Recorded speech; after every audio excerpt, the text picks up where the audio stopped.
नाही. म्हणून समाज बदलण्यासाठी आपल्याला स्वतःला बदलावं लागतं. स्वतःला बदलण्यासाठी स्वतःच्या अगोदर विचार बदलावे लागतात.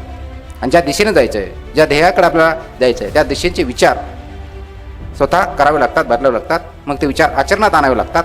आणि आचरणात आणल्यानंतर मग इतरांना बरोबर घेऊन पुढे जायचं असतं.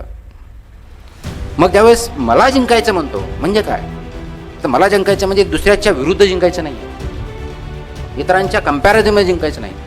तर प्रथमतः स्वतःला माणूस म्हणून विचारांच्या आधारावरती आचरणामध्ये केलेला बदल आणि स्वतःमध्ये आज काहीतरी एक स्टेप मी पुढे गेलो, स्वतःच्या अगेन्स्ट, स्वतःच्या विरुद्ध. म्हणजे आता आज मी स्टेजला आहे, उद्या याच्यापेक्षा माझी काही विचाराची उंची वाढली आहे का, माझ्या आचरणामध्ये त्या दृष्टीने काही फरक पडला आहे का, आणि त्याच्यामुळे समाजामध्ये काही पॉझिटिव्ह एनर्जी निर्माण होणार आहे का, हे जोपर्यंत आपण विचार करणार नाही तोपर्यंत आपण जिंकणार नाही.